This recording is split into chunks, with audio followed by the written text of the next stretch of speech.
Let's now talk about customer service. What is important for you as an interpreter on the telephone to provide? Mhm. I think in some ways your customer service skills are even more important than your, really solid interpreting skills. And it might sound paradoxical, but if you have a great retention and interpretation skills, that might not be enough to carry out a successful telephone interpreting session, because you need to have that extra level of politeness, courteousness, approaching the client with respect and helpfulness, and treating them as if you are the customer rep and as if you are the person who's trying to help them achieve an outcome or solve a problem.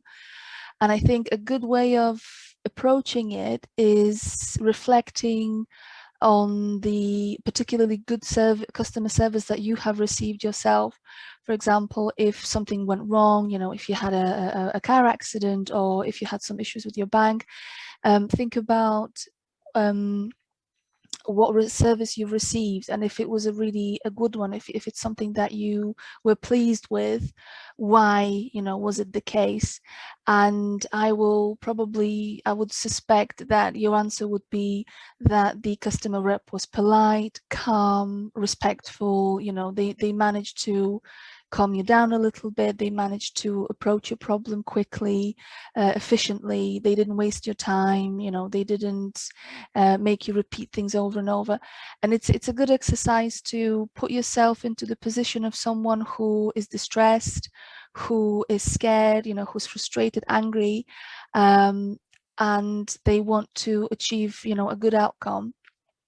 And also you have to remember about this added level of need, because the person who is using a telephone interpreter doesn't speak English. So having to rely on someone else to communicate is an additional factor that, might increase that person's level of anxiety, stress, and frustration. And the absolutely key element of providing good customer service is always remaining calm. So you will come across issues, and that is absolutely a given. You will probably, come across clients who are limited English speakers, who are frustrated, who are angry, who have been disconnected multiple times, who are just really at the end of the tether. And something that I learned is the best approach is to just remain very, very calm and very, collected, because your calmness is actually contagious.